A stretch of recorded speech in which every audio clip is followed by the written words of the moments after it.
Hello guys, welcome to nursing official. मैं दीपक पाल स्वागत करता हूं आप सभी का आपके अपने इस नर्सिंग एजुकेशन प्लेटफॉर्म पर। तो गाइस, जैसा कि आप सभी को पता है, हम स्टार्ट कर रहे हैं आज MPNHM के लिए क्लासेस, जिसमें आज हम स्टार्ट करने वाले हैं फंडामेंटल ऑफ नर्सिंग से। तो अगर आप हमारे चैनल पर नए हैं तो चैनल को सब्सक्राइब कर लें और वीडियोस को अपने फ्रेंड सर्कल में शेयर कर दें। तो सीधा चलते हैं आज की अपनी क्लास की तरफ। क्वेश्चन लगाएंगे। पहला क्वेश्चन देखेंगे, the extra cellular fluid includes the following except. हमसे पूछा गया जो एक्स्ट्रा सेलुलर फ्लूइड होता है वो क्या क्या इंक्लूड करता है अपने अंदर, एक्सेप्ट। ऑप्शन देखेंगे, blood plasma and lymph, synovial fluid, pericardial fluid और pleural fluid, fluid within the cells, CSF and fluid in the interstitial spaces.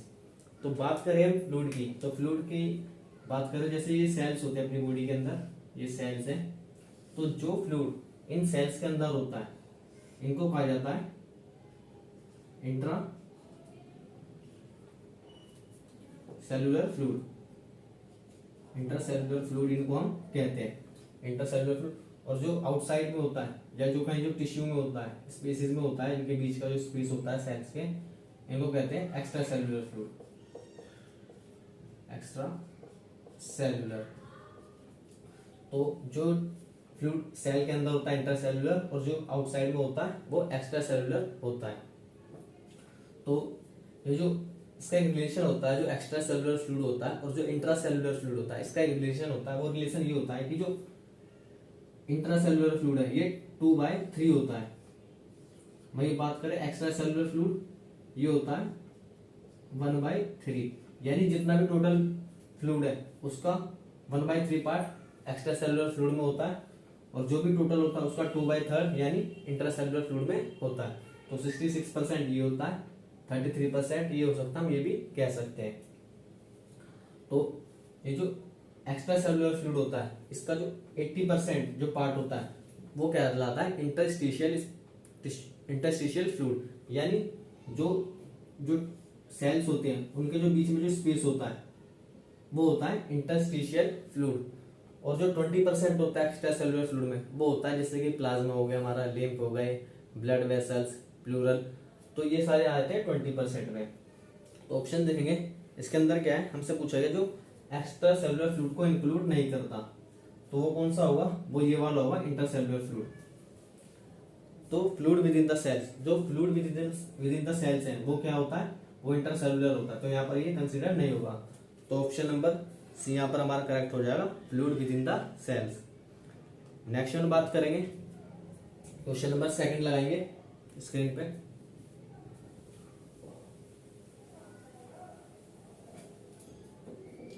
Second question पढ़ेंगे, औसत अडल्ट ह्यूमन बॉडी में पानी प्रतिशत होता है, यानी जो हमारी एवरेज अडल्ट में कितना % वाटर होता है। ऑप्शन देखेंगे, 80%, 60%, 40% और 90%। तो एक अडल्ट ह्यूमन में जो वाटर परसेंटेज होता है अकॉर्डिंग टू बॉडी, तो कितना होता है, वो 60% होता है। ध्यान रखेंगे जो पानी होता है वो कितना होता है बॉडी में, 7% वेट कैरी करता है। तो ऑप्शन यहाँ पर हमारा बी करेक्ट हो जाएगा। नेक्स्ट लगाएंगे क्वेश्चन नंबर 3। क्वेश्चन नंबर 3 लगाएंगे, एक हेल्थी 70 kg एडल्ट मेल है में इंटरसेलुलर फ्लूइड यानी आईएसएफ का वॉल्यूम होगा। हमसे आईएसएफ का वॉल्यूम पूछा। ऑप्शन देखेंगे, 42 लीटर, 28 लीटर, 14 लीटर और 3.5 लीटर। तो ये जो वेट है इसका, ये कितना है, 70 kg। अब आईसीएफ यानी इंटरसेलुलर फ्लूइड, तो जो 70 kg वेट है एडल्ट मेल का, तो इसकी अगर हम टोटल फ्लूइड निकालेंगे, टोटल फ्लूइड कितना होगा, 60%। तो इसका 60% कितना होगा, 60% हो जाएगा इसका 42, तो यानी 42 तो इसका टोटल फ्लूइड है। अब 42 में जो आईएसएफ होगा वो कितना होगा, इंटरसेलुलर फ्लूइड, वो 2/3 होगा। तो 2/3 कितना हो जाएगा, यहाँ पर हमारा हो जाएगा, ये हो जाएगा 28 लीटर हमारा आ गया इंट्रासेलुलर फ्लूइड। अगर हमें एक्स्ट्रा सेलुलर फ्लूइड निकालने के लिए बोला जाता तो यहाँ पर हम इसका 1/3 कर देते, 42 का 1/3 कर देते, कितना आया था, 14 लीटर आया था एक्स्ट्रा सेलुलर फ्लूइड। जो एक्स्ट्रा सेलुलर फ्लूइड वो कितना होता है, 14। तो हमारे तीनों आ गए। अगर हमसे टोटल फ्लूइड पूछेगा तो 42, इंटरसेलुलर फ्लूइड 28 और एक्स्ट्रा सेलुलर फ्लूइड 14। तो यहाँ पर हमारा ऑप्शन नंबर बी करेक्ट हो जाएगा, 28 लीटर। नेक्स्ट हम बात करेंगे क्वेश्चन नंबर 4 लगाएंगे स्क्रीन पे।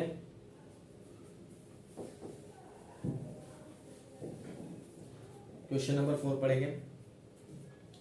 एक हेल्थी मैन जिसका वेट 70 केजी में है, उसका लगभग टोटल बॉडी वाटर क्या होगा। जो हमारे पास एक क्या है, अडल्ट है जिसका वेट है 70 केजी, तो उसमें से कितना वहां पर लिक्विड होगा। तो 70 केजी है तो कितना लिक्विड मैंने आपको बताया था 60%, तो 60% निकालेंगे 70 का तो हो जाएगा 42। तो ऑप्शन नंबर यहाँ पर हमारा ए करेक्ट हो जाएगा, ऑप्शन नंबर ए करेक्ट हो जाएगा 42 लीटर्स। तो यहाँ पर ऑप्शन नंबर ए सही हो जाएगा। नेक्स्ट क्वेश्चन लगाएंगे क्वेश्चन नंबर 5। निम्न में से किस प्रकार के लोगों के शरीर में पानी की उच्चतम सांद्रता होती है, यानी जो कंसंट्रेशन वाटर का किसके बॉडी में हाई देखने को मिलता है। ऑप्शन देखेंगे, फैट मैन, लीन मैन, फैट वुमेन या लीन वुमेन। तो क्या होता है, जो जो महिलाएं होती हैं या जो ओबीज होते हैं, जो जो मोटे होते हैं और जो ओल्ड एज के होते हैं, इनके अंदर क्या होता है, वहां पर जो कंसंट्रेशन होती है पानी की वो नॉर्मली कम ही देखने को मिलती है। तो इसमें और जो बच्चे होते हैं या जो कहें जो लीन होते हैं, जो पतले होते हैं और जो जितने कम उम्र के होते हैं, तो उनमें क्या होता है, वहां पर ये कंसंट्रेशन ज्यादा देखने को मिलती है। तो अकॉर्डिंग टू ऑप्शन इसमें हम लगाएंगे ऑप्शन नंबर बी यहाँ पर हमारा करेक्ट हो जाएगा, lean man, option number B. Next question लगाएंगे क्वेश्चन नंबर 6 स्क्रीन पे।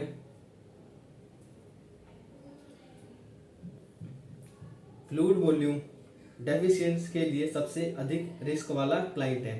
जो फ्लूइड वॉल्यूम होता है यानी जो कमी हो जाती है फ्लूइड की बॉडी के अंदर, उसके लिए सबसे रिस्क वाला कौन सा हमारा क्लाइंट होता है। ऑप्शन देखेंगे, elderly person, young adult, child या इन्फेंट। तो हम बात करें इन्फेंट जो होता है उसके अंदर क्या होता है, जो वाटर जो स्टोरेज कैपेसिटी होती है यानी जो उसके लंग्स होते हैं वो इमेच्योर होते हैं। तो उनका जो अधिकांश जो बॉडी का जो फ्लूइड होता है वो क्या होता है, वो ईएफसी में होता है। कहाँ होता है, वो ईएफसी में देखने को मिलता है। जो इन्फेंट होते हैं, इन्फेंट का जो किडनी होती है ये क्या होती है, इमेच्योर होती है, इमेच्योर। तो इसलिए जो इनका जो ज्यादातर जो फ्लूइड होता है वो कहाँ होता है, वो आईएफसी में देखने को मिलता है। वही बात करें जो जो ओल्ड एज में होते हैं तो उनको क्या होता है कि उनके जो काम करने की क्षमता में कमी आ जाती है। और क्या होता है, जो उनका जो इलेक्ट्रोलाइट होता है, जो इलेक्ट्रोलाइट होते हैं उनके शरीर में उसकी जो फ्लूइड की कमी के कारण वो इम्बैलेंस होते हैं और वहां पर वो उनको अफेक्ट करते हैं। तो इसलिए जो इन्फेंट और जो ओल्डर अडल्ट होते हैं उनमें क्या होता है कि जो फ्लूइड इम्बैलेंस ज्यादा ही मतलब रिस्क पे उनको ले जाता है। तो यहाँ पर हम क्या लाएंगे, यहाँ पर हमारा देखेंगे इसके ऑप्शन के अकॉर्डिंग, तो ऑप्शन नंबर डी करेक्ट हो जाएगा हमारा, इन्फेंट। नेक्स्ट में बात करेंगे क्वेश्चन नंबर 7। क्वेश्चन नंबर 7 लगाएंगे स्क्रीन पर। एल्डरली इंडिविजुअल की तुलना में मिडिल एज एडल्ट डिहाइड्रेशन हेतु अधिक रिस्क में होते हैं, क्योंकि हमसे पूछा है जो एल्डरली एज होते हैं यानी जो बड़ी उम्र के होते हैं उनकी तुलना में जो कम उम्र या जो मिडिल उम्र के होते हैं उनमें जो डिहाइड्रेशन होता है वो अधिक रिस्क में होते हैं। ऑप्शन देखेंगे, the elderly have more muscle mass, the elderly drinks little fluid, their bodies are almost 80% of water, या compensatory mechanism work less efficiency. तो क्या होता है, जो मिडिल एज के जो पर्सन होते हैं वो वहां पर हायर रिस्क में होते हैं। रीजन क्या है इस चीज का, कि जो मिडिल एज के जो पर्सन होते हैं उनकी जो वर्किंग कैपेसिटी होती है वो ज्यादा होनी चाहिए उनकी एज के हिसाब से, जिस तरह से वो वर्क करते हैं, जो भी उनका शेड्यूल रहता है। तो लेकिन क्या होता है, जो फ्लूइड का बैलेंस वहां पर कम हो जाता है, तो उस केस में क्या होता है, जो उसकी जो एबिलिटी होती है, मैकेनिज्म होता है बॉडी का, तो वो बॉडी ऑर्गन्स का, तो वहां पर लेस इफेक्टिव हो जाता है। तो इस कारण से वो हायर रिस्क पे चले जाते हैं। तो यहाँ पर हमारा ऑप्शन नंबर डी करेक्ट हो जाएगा, compensatory mechanism work less efficiently. तो ऑप्शन नंबर डी करेक्ट हो जाएगा। नेक्स्ट क्वेश्चन लाएंगे स्क्रीन पे। तो क्वेश्चन नंबर 8 देखेंगे, फ्लूइड इलेक्ट्रोलाइट बैलेंस को मेंटेन करना चिल्ड्रन में अडल्ट से अधिक क्रिटिकल होता है, क्योंकि हमसे कहा गया है जब हम मेंटेन करते हैं इलेक्ट्रोलाइट बैलेंस को, वो चिल्ड्रन में काफी कॉम्प्लिकेटेड हो जाता है अगर बात करें एडल्ट पर्सन की। वो क्यों होता है? ऑप्शन देखेंगे, cellular metabolism is less stable in adults, यानी जो सेलुलर मेटाबॉलिज्म होता है वो कम स्टेबल होता है एडल्ट में। The proportion of water in the body is less then in adults, जो प्रोपोर्शन होती है वो जो वाटर की वो बॉडी के अंदर लेस होती है एडल्ट के अंदर। या renal function is immature in children before 4 years, यानी जो जो फंक्शन होता है रीनल यानी जो किडनी का फंक्शन होता है वो इमेच्योर होती है अभी 4 साल तक के जो बच्चे होते हैं जो कम उम्र के होते हैं वहां पर किडनी इमेच्योर देखने को मिलती है। या the extra cellular fluid requirement per unit of the body in greater then in adult. तो क्या होता है यहाँ पर बच्चों में इसलिए सीवियर हो जाता है क्योंकि जो बच्चे होते हैं जो 4 साल से कम की उम्र के होते हैं, जो उनकी किडनी होती है जो रीनल फंक्शन होता है वो इमेच्योर होता है। तो ऑप्शन नंबर सी यहाँ पर हमारा करेक्ट हो जाएगा, renal function is immature in children below 4 years. तो नेक्स्ट क्वेश्चन लाएंगे question number 9, an excessive vomiting and haemorrhage leads to, जो एक्सेसिव यानी ज्यादातर जो उल्टी होती है जो हेमरेज होता है। हेमरेज मीन्स जैसे अगर इंटरनल बॉडी में कहीं ब्लड फैल रहा है तो उसको हेमरेज कहा जाता है, वो होता है। तो इसके क्या कॉन्सिक्वेंसेस देखने को मिल सकते हैं? ऑप्शन देखेंगे, हाइपोवोलीमिया, हाइपरवोलीमिया, फ्लूइड ओवरलोड या ओएडीमिया। तो एक वर्ड होता है हाइपोवोलीमिया। हाइपोवोलीमिया में क्या होता है जो फ्लूइड वॉल्यूम होता है वो वहां पर कम हो जाता है। हाइपो मीन्स होता है कम होना, हाइपर अगर आता है वर्ड तो हाइपर यानी ज्यादा, हाइपो मीन्स कम। तो हाइपोवोलीमिया का मतलब होता है कि जो फ्लूइड का डेफिशिएंट होना, यानी जो फ्लूइड है बॉडी के अंदर वो वहां पर कम हो रहा है, या इसको हम कह सकते हैं डिहाइड्रेशन भी कह सकते हैं। तो डिहाइड्रेशन और जो हाइपोवोलीमिया वो एक ही बात है। तो इसमें क्या होता है जो एक्स्ट्रा सेलुलर फ्लूइड होता है वॉल्यूम का वो असामान्य हो जाता है, एक इस कारण से होता है जैसे कि वोमिटिंग हो गया, डायरिया हो गया, या कहें तो जो ब्लीडिंग होती है कभी इंटरनली, तो इस कारण से देखने को मिलता है। तो यहाँ पर हमारा क्या हो जाएगा? ऑप्शन नंबर ए करेक्ट हो जाएगा, हाइपोवोलीमिया। नेक्स्ट क्वेश्चन लाएंगे क्वेश्चन नंबर 10, एक अडल्ट में सीवियर डिहाइड्रेशन के सिम्टम्स में से एक के अलावा सभी होते हैं।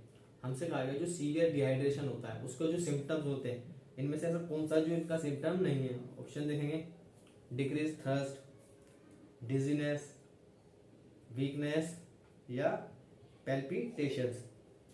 तो जो मैंने आपको बताया था डिहाइड्रेशन, जो डिहाइड्रेशन होता है उसको हाइपोवोलीमिया भी हम कहते हैं। इसमें क्या होता है जो हमारी प्यास होती है वो इंक्रीज या थ्रस्ट हो जाती है, बढ़ जाती है।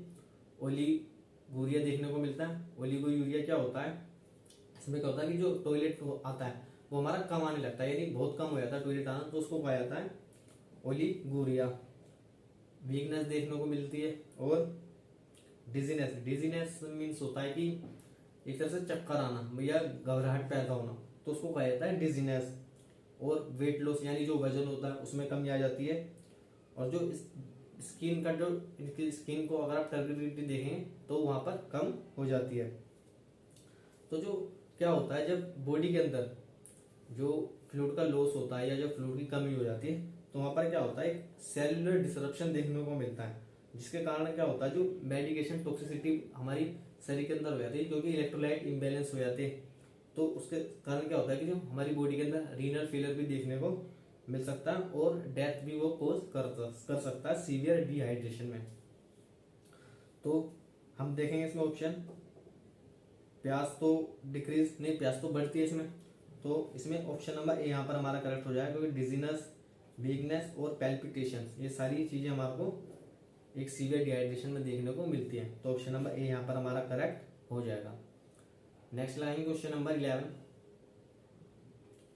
Skin turgor test is use to assess, जो स्किन का जो टर्गरिटी का जो टेस्ट होता है वो हम किस चीज को असेस करने के लिए करते हैं? ऑप्शन देखेंगे, hydration status, level of pain, consciousness या इन्फेक्शन।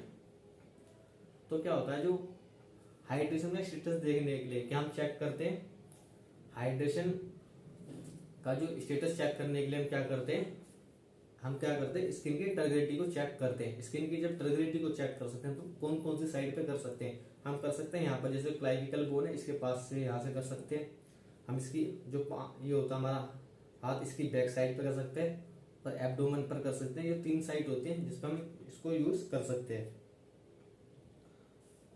तो हमारा इसमें हो जाएगा option number A, hydration status को चेक करने के लिए हम करते हैं। ऑप्शन नंबर ए करेक्ट हो जाएगा। Next line question number 12, classic symptom of dehydration includes all except, जो हमसे कहा गया जो क्लासिक सिम्टम्स हैं, जो लक्षण हैं डिहाइड्रेशन के, वो कौन सा इनमें से ऐसा है जो इनमें इंक्लूड नहीं है। ऑप्शन देखेंगे, passing small amounts of urine, dizziness frequently, dark coloured urine या थ्रस्ट, यानी जो पेशाब आने में कमी हो जाती है, डिजीनेस यानी जो चक्कर फ्रीक्वेंटली, इसमें कह रहा है कि बार बार चक्कर आना बार बार, यानी dizziness frequently, dark coloured urine यानी जो यूरिन आ रहा है, जो मूत्र आ रहा है वो उसका जो कलर है वो डार्क आ रहा है, या थर्स्ट यानी जो प्यास बढ़ जाती है। तो क्या होता है, जो डिजीनेस होती है यानी जो चक्कर आना, ये बार बार नहीं होता। तो ऑप्शन नंबर यहाँ पर हमारा बी करेक्ट हो जाएगा, डिजीनेस फ्रीक्वेंटली। नेक्स्ट लगाएंगे क्वेश्चन नंबर 13,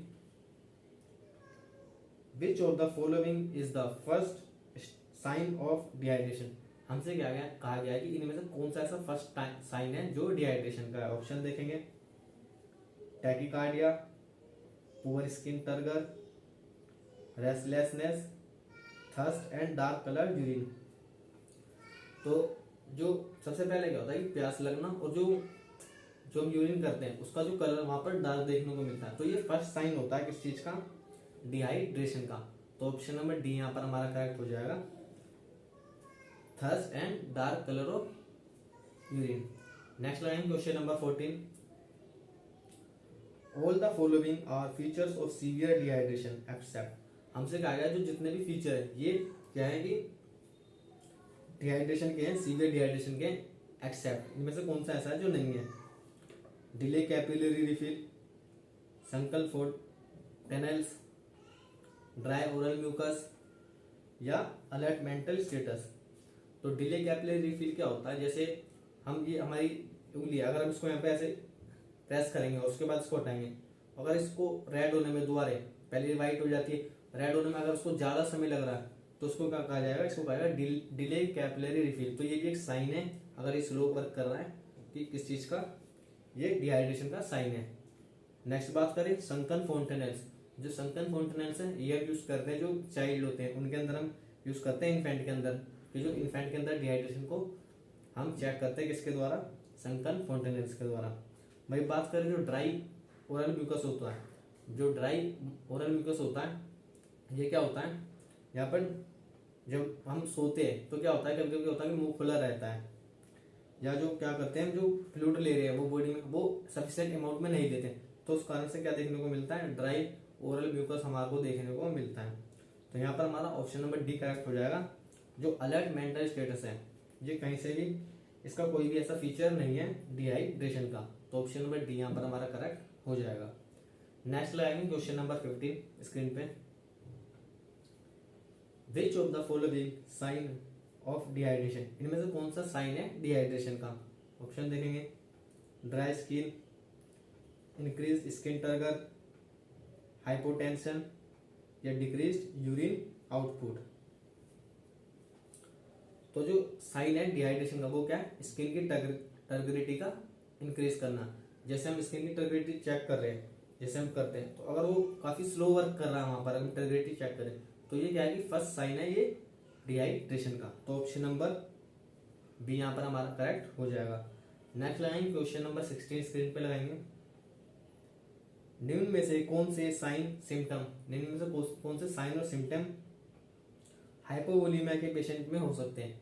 हाइपोवोलीमिया यानी हाइपो मीन्स कम और वोलीमिया मीन्स जो फ्लूइड है वो वहां पर कम हो जाता है, तो उसके कौन से साइन और सिम्टम होंगे, hypertension, increase heart rate, bounding pulse या urine output 30 ml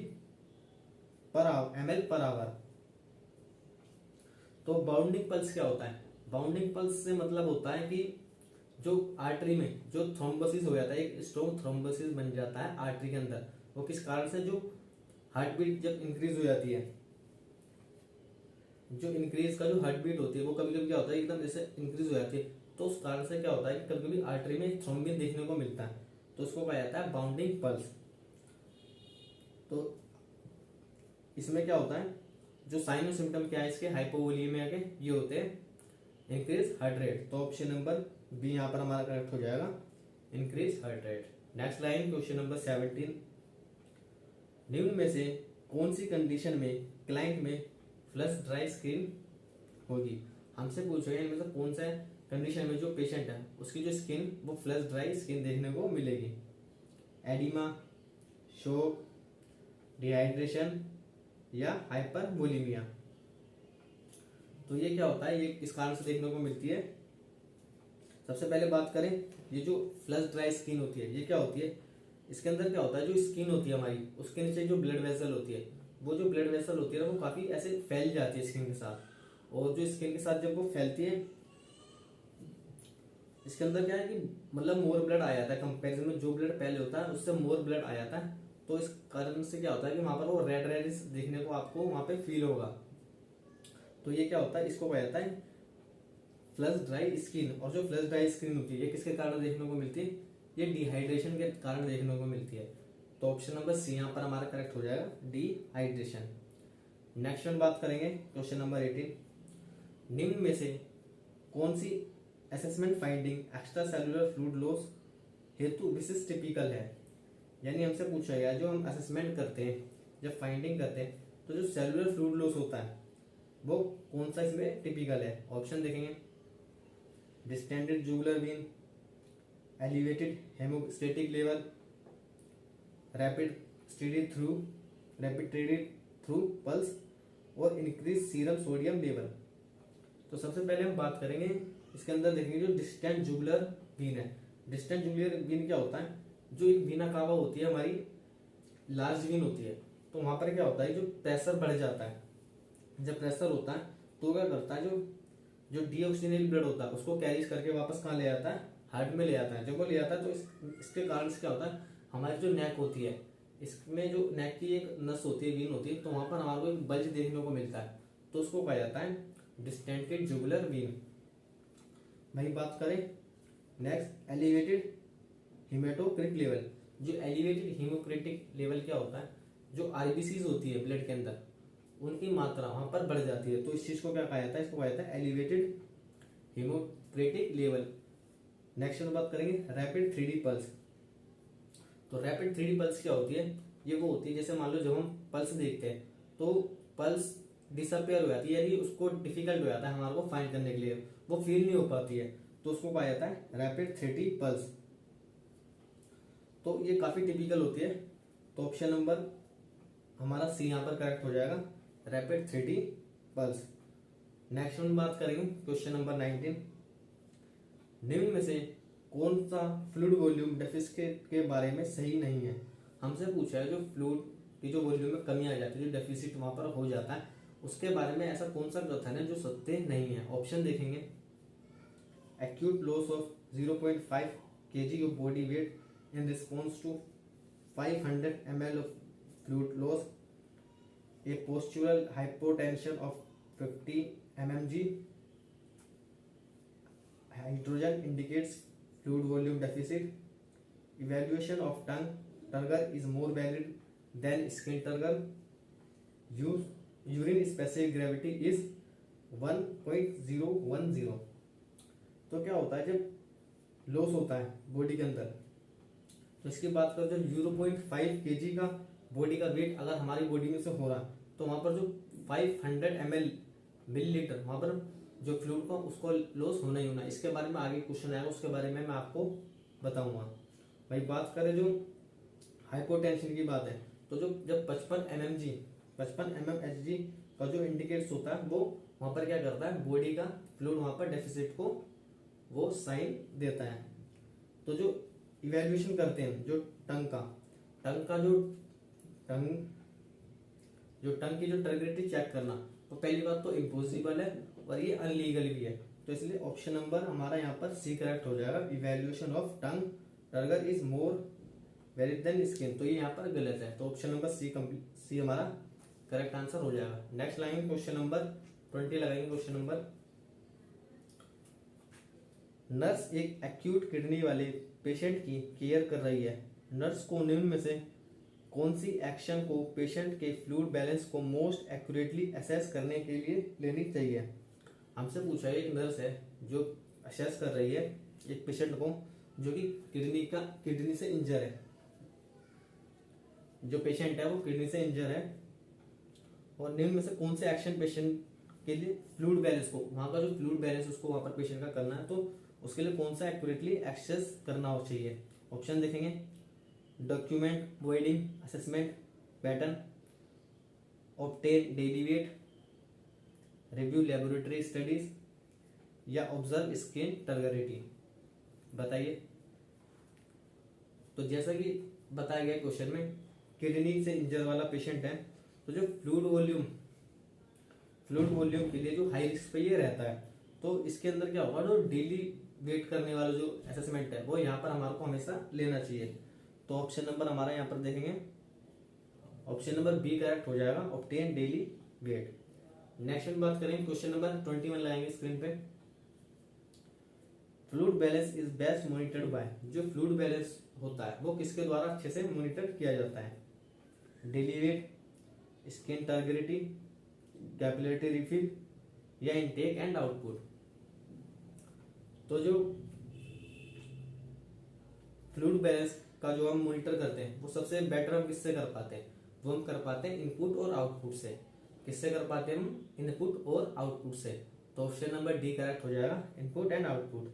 next question लाए हैं, question number 22। Abnormal accumulation of fluid is known as, जो एबनॉर्मल एक्यूमुलेशन होता है फ्लूइड का, एक्यूमुलेशन का मतलब होता है किसी भी चीज का एक तरफ मतलब अधिक मात्रा में इकट्ठा होना, तो उसको कहा जाता है एक्यूमुलेशन। तो abnormal accumulation of fluid is known as necrosis, oedema, inflammation, या एपिस्टैक्सिस। तो क्या होता है, जो बॉडी टिश्यू होते हैं, बॉडी टिश्यू के बीच में क्या होता है, इंटरस्टिशियल स्पेस होता है, वो वहां पर क्या होता है, जो फ्लूइड होता है वो वहां पर अगर ज्यादा इकट्ठा होता है एक साइड पे, तो उसको क्या कहा जाता है, उसको कहा जाता है एडिमा। और इसको हिंदी में मीनिंग करें तो जैसे सूजन हो जाती है, तो वहां पर क्या होता है, एक फ्लूइड वहां पर इकट्ठा हो रहा होता है, सूजन होती है, तो इसको कहा जाता है एडिमा। तो ऑप्शन नंबर यहाँ पर हमारा बी करेक्ट हो जाएगा, एडिमा। नेक्स्ट क्वेश्चन आएंगे, question number 23। Severe generalised oedema scarless, जो अभी हमने बात करी थी एडिमा की, हम बात कर रहे हैं सीवियर और जनरलाइज्ड एडिमा। तो जनरलाइज्ड एडिमा क्या होता है, मैक्सो एडिमा, पिटिंग ओ एडिमा, एनासार्का, या डिपेंडेंट ओ एडिमा। तो हम बात करें जो एनासार्का होता है, ये जो एनासार्का होता है, इसमें क्या आते हैं, इसमें जैसे किडनी फेलियर हो जाता है, या हार्ट स्ट्रोक हो जाता है, या कहीं तो जब कोई वुमन प्रेग्नेंट होती है तो आपने देखा वहां पर उनके जो बॉडी में सूजन टाइप से आ जाती है, जो वो सूजन होती है वो जो उसको कहा जाता है जनरलाइज एडिमा। तो आप समझ पा रहे होंगे जनरलाइज एडिमा, तो इसको क्या कहा जाता है, इसको कहा जाता है एनासार्का। तो ऑप्शन नंबर हमारा ऑप्शन नंबर सी करेक्ट हो जाएगा, anasarca, sorry option number C. तो नेक्स्ट क्वेश्चन लाएंगे, क्वेश्चन नंबर 24 स्क्रीन पे। क्वेश्चन नंबर 24 देखेंगे, एक स्वेलन एरिया पर प्रेशर लगाने के बाद, प्रेशर रिलीज करने के बाद भी दांतेदार निशान यानी इंडेंटेशन बना रहना कहलाता है। तो क्या होता है, जब एक जगह पर मान लो कोई एरिया सूजा हुआ है, वहां पर अगर हम प्रेशर लगाने के बाद उसको वहां से प्रेशर को मतलब हटाते हैं, तो वहां पर एक दांतेदार एक कह दो एक निशान छोड़ जाता है, तो वो क्यों, उसको क्या कहा जाता है। ऑप्शन देखेंगे, रिफ्रैक्टरी ओ एडिमा, पीपिंग ओ एडिमा, डिपेंडेंट ओ एडिमा, या पिटिंग ओ एडिमा। बताइए क्या होता है। तो क्या होता है, वहां पर एक ऐसा निशान सा वहां पर रह जाता है, तो उसको कहा जाता है पिटिंग ओ एडिमा, सॉरी इसको क्या कहा जाता है, पिटिंग ओ एडिमा। तो ऑप्शन नंबर डी यहाँ पर हमारा करेक्ट हो जाएगा। Next line question number 25, when plasma enters the tissue is called, जो प्लाज्मा टिश्यू में एंटर करता है उसको क्या कहा जाता है? ऑप्शन देखेंगे, इंटरस्टिशियल फ्लूइड, ब्लड, लिम्फ या कैपिलरी। अभी मैंने आपको बीच में 2 या 3 बार बता भी चुका हूँ इसके बारे में। जब कोई फ्लूइड होता है, वो जो प्लाज्मा होता है वो कहाँ एंटर करता है? टिश्यू में, उसको क्या कहा जाता है? उसको कहा जाता है इंटरस्टिशियल फ्लूइड। तो ऑप्शन नंबर ए यहाँ पर हमारा करेक्ट हो जाएगा, interstitial space, interstitial fluid. Next में बात करेंगे, क्वेश्चन नंबर 26 लगाएंगे, 0.5 kg के अचानक वेट लॉस में लगभग कितना फ्लूइड लॉस होगा? यानी अगर किसी व्यक्ति का 0.5 यानी आधा किलो वजन अगर कम हो रहा है तो वहां पर जो उसका जो फ्लूइड है, वहां पर उसके फ्लूइड में कितने कमी देखने को हमारे को मिलेगी? तो बात करेंगे क्या होता है कि जब कभी भी 1 लीटर पानी किसी के शरीर में से अगर कम होता है, यानी मान लो 1 लीटर पानी होता है, उसका अगर हम वेट करें 1 लीटर पानी को, 1 लीटर जो फ्लूइड होता है तो उसका वेट होता है 1 kg।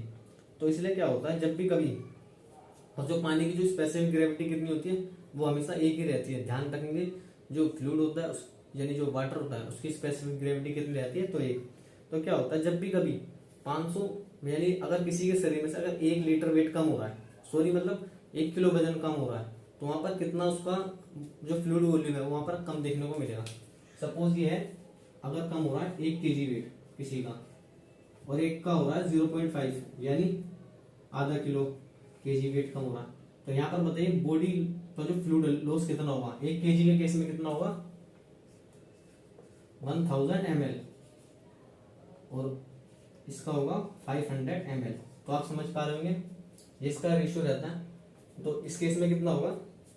यहाँ पर ऑप्शन नंबर बी करेक्ट हो जाएगा, 500 ml हमारे को वहां पर लॉस देखने को मिलेगा फ्लूइड का। तो ऑप्शन नंबर बी करेक्ट हो जाएगा। नेक्स्ट में बात करेंगे, क्वेश्चन नंबर 27 लगाएंगे स्क्रीन पे, किस प्रकार का सॉल्यूशन वाटर को सेल से प्लाज्मा में शिफ्ट करता है? हमसे पूछा है किस प्रकार का ऐसा वो होता है जो सॉल्यूशन होता है जो वाटर को सेल से प्लाज्मा में शिफ्ट करता है, यानी जो वाटर होता है सेल्स में उसको प्लाज्मा में भेजता है। ऑप्शन देखेंगे, अल्कलाइन, आइसोटोनिक, हाइपोटोनिक या हाइपरटोनिक। तो एक ऐसा सॉल्यूशन जिसका जो ऑस्मोटिक प्रेशर होता है वो ज्यादा होता है, जो बॉडी फ्लूइड होता है उसके जो जो ऑस्मोटिक प्रेशर होता है उससे ज्यादा जिसका भी वो प्रेशर होगा, ऑस्मोटिक प्रेशर, वो क्या कहलाता है? वो हाइपरटोनिक सॉल्यूशन कहलाता है।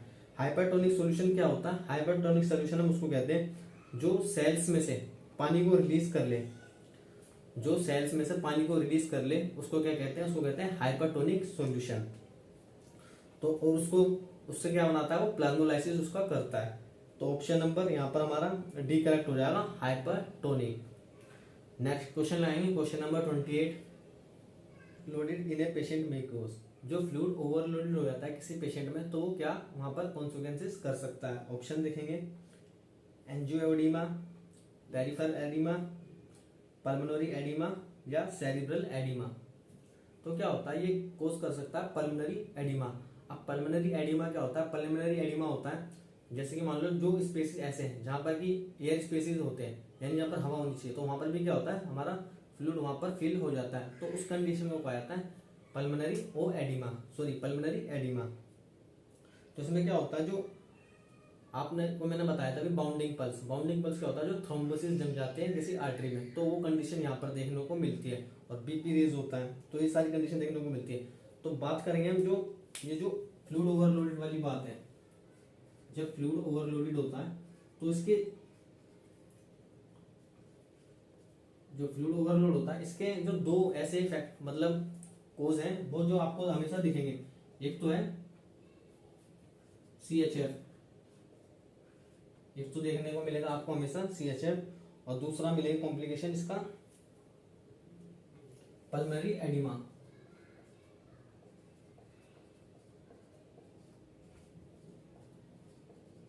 पल्मोनरी एडिमा और CHF यानी कंजेस्टिव हार्ट फेलियर और पल्मोनरी एडिमा, ये इसके 2 ऐसे मतलब कॉम्प्लिकेशन है जो आपको फ्लूइड ओवरलोडेड वाले क्वेश्चंस में, मतलब ओवरलोडेड वाले पेशेंट में देखने को मिलती है। तो यहाँ पर हमारा ऑप्शन नंबर सी करेक्ट हो जाएगा, पल्मोनरी एडिमा। नेक्स्ट क्वेश्चन लगाएंगे, क्वेश्चन नंबर 29 स्क्रीन पे लगाएंगे। एक बच्चा आईवी फ्लूइड थेरेपी पर है, निम्न में से कौन फ्लूइड ओवरलोडेड को सजेस्ट करेगा? ऑप्शन देखेंगे, worsening dyspnea, fever, nausea and vomiting या संकन साइज। तो जो आईवी फ्लूइड थेरेपी होती है ये क्या होती है, स्पेशली मतलब फॉर्मुलेटेड, इसके अंदर क्या होता है, लिक्विड होते हैं जो इंसर्ट करे जाते हैं वेन के अंदर, किसके लिए कि जो वहां पर जो डिहाइड्रेशन की कंडीशन है वहां पर ना हो, इसलिए वो इंजेक्ट किए जाते हैं, ऐसे सॉल्यूशन होते हैं। तो उसको कहा जाता है आईवी फ्लूइड थेरेपी। तो आईवी फ्लूइड थेरेपी में हम क्या करते हैं, जो वर्सनिंग डायस्पनिया होता है उसको सजेस्ट करते हैं। तो ऑप्शन नंबर ए यहाँ पर हमारा करेक्ट हो जाएगा, वर्सनिंग डायस्पनिया। नेक्स्ट वन बात करें, क्वेश्चन नंबर 30 लगाएंगे। आपको एक एक्सेस फ्लूइड वॉल्यूम वाला पेशेंट जो शॉर्टनेस ऑफ ब्रीथ की कंप्लेन करता है को असाइन किया गया है। पेशेंट के रेस्पिरेटरी डिस्ट्रेस को रिलीव करने के लिए आप द्वारा कौन सा नर्सिंग इंटरवेंशन किया जाएगा? यानी आपसे कहा जा रहा है कि आप एक ऐसी जगह और वहां पर एक पेशेंट आपको दिया गया है जो कि शॉर्टनेस ऑफ ब्रीथिंग की कंप्लेंट कर रहा है, और क्या है कि वो पेशेंट की हिस्ट्री देखो तो एक्सेस फ्लूइड वॉल्यूम उसको वहां पर हुआ पड़ा है। तो इस केस में आप किस तरह से उसको एसेस करेंगे? ऑप्शन देखेंगे, elevate the head of the bed, encourage patient to cough and deep breath, increase fluids to promote urine output, या perform percussion and postural drainage. तो इस केस में क्या करेंगे हम, जो क्या होता है ऐसे केस में हम होब अप्लाई करते हैं, यानी हेड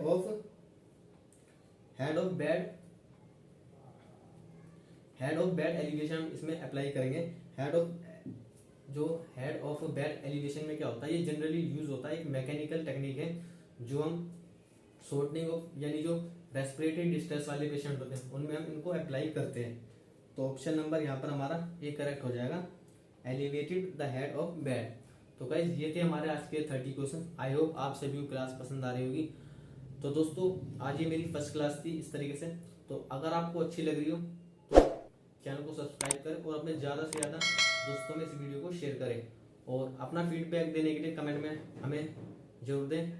हमसे जुड़ने के लिए थैंक यू, धन्यवाद। मिलते हैं नेक्स्ट